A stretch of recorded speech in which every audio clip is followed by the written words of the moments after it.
So this video is going to look at AAC activities for secondary aged students.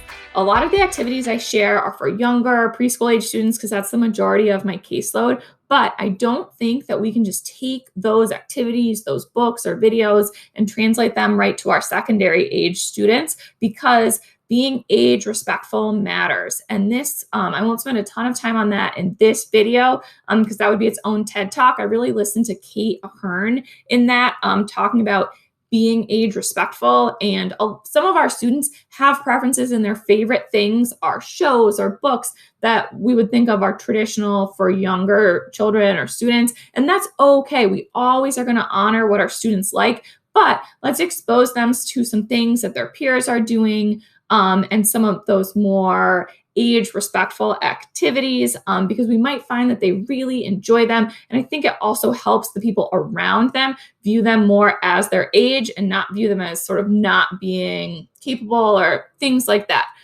So anyways, as I said, I'm not going to get too much into that topic, but let's see some activities. First things first, what do you like? So I think it's really, really important to find out what is important to our students, what motivates them, and what they like.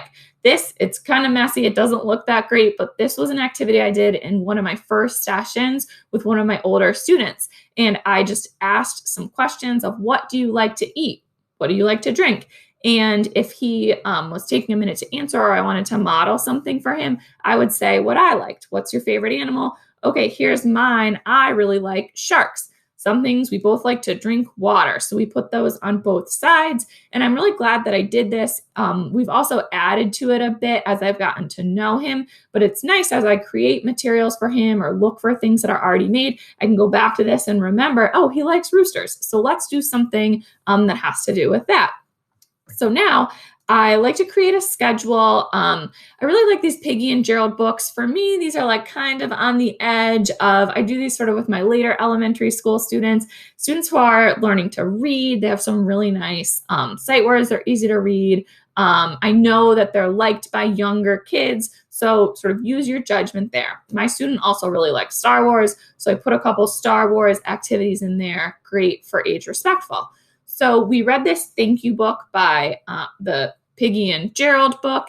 And then I really like gifts for any age student. So we were talking about like polite words, please and thank you. And so I just put some gifts in here. All these people are saying thank you. And then because my student uses lamp words for life, I just put, again, this is kind of messy and busy, but I put the icon sequence for him, for his mom to be able to model for him. So we did thank you. And we did no thank you. So then he really likes Star Wars. So I did some gifts of Baby Yoda. And I asked him, watch this. And is Baby Yoda saying thank you or is he saying no thank you? So let's watch this. Yeah, he's saying no thank you. So then we could move that over and say no thank you. The next one, oh, he has this nice drink. Yeah, he's saying thank you.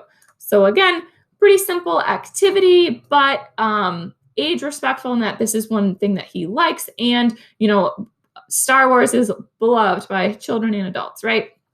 So then did a couple more of those. I just did a video tonight on using Unscreen to remove the backgrounds of images and make your own GIFs. I did this of myself as I was working tonight, but it would be great to have your students participate. And what does it look like when you're saying thank you or no thank you?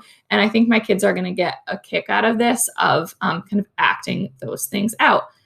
I talked about this book in my video that I also did tonight, but writing stories together, I think, is awesome. It's always great when we can target literacy. And I think this book is just a perfect example of trying to achieve that age respectful activity. My student loves Winnie the Pooh and he loves Star Wars. So I'm going to honor that. Like, let's talk about Winnie the Pooh. Let's write about Winnie the Pooh. But now Winnie the Pooh is using a lightsaber because we're writing about Winnie the Pooh being in Star Wars.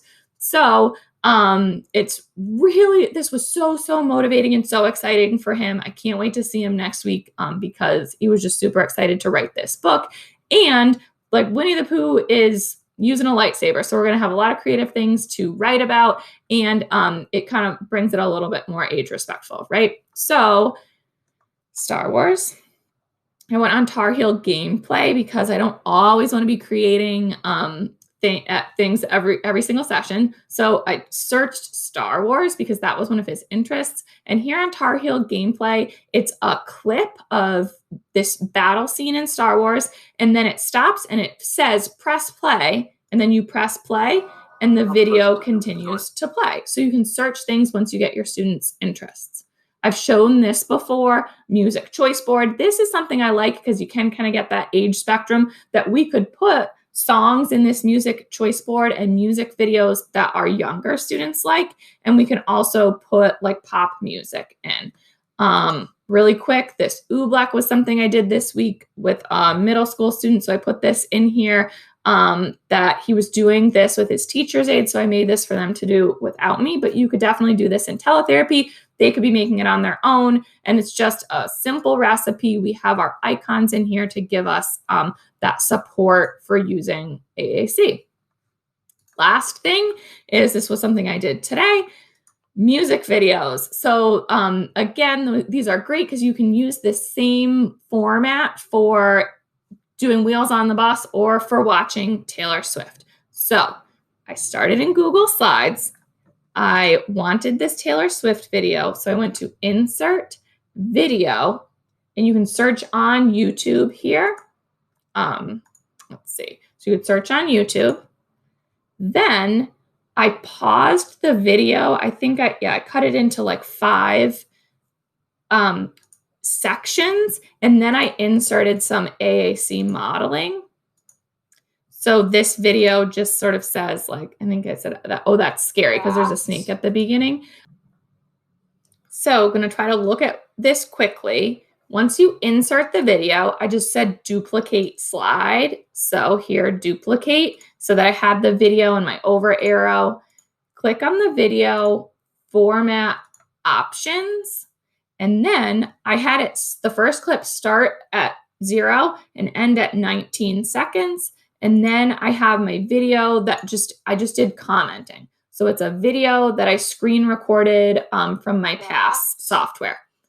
I voiced over it because my voice output has expired, which I think was okay because I sort of was just talking as if I was modeling. So then we go to the next clip and click on the video. We're in our format options, and I had this one start right at 19 seconds, go to 1:22. Something else I did was you can have it play on click is what it will do, the default. I want it to play automatically so that when my student clicks over, if they're doing it by themselves, it'll just start playing. And then I modeled a phrase. So this is a video of me modeling a phrase from the chorus. And so I just used that same phrase, "You'll never find another like me" or something, and did that every other. I didn't pick a different video, a different phrase to model because I felt like that would take a long time. But again, these are playing automatically. My clips, this one, let's see, starting at 2:15, ending at 3:08. I tried to not put in too many modeling opportunities because I didn't want it to be super annoying for my student to not be able to really hear the song. So I let the song play like at least a minute. This is something my student can do independently to get that aided language input. I can do it in person, or I can do it via Teletherapy. And it's nice because then I don't have to pull up my system. I don't have to pull up my past software during my session. I already have this pre-planned out. My modeling is going to happen right within slides, just how I like it. And so you can use this formula for any YouTube video. Check out Wordless Shorts. Rachel Madel has a playlist of tons of wordless shorts that I've been using a lot of. This can really be done for any age student. Find their interests, find a video that they like, and I hope they will be engaged. So as always, hope this is helpful, and let me know how it works out.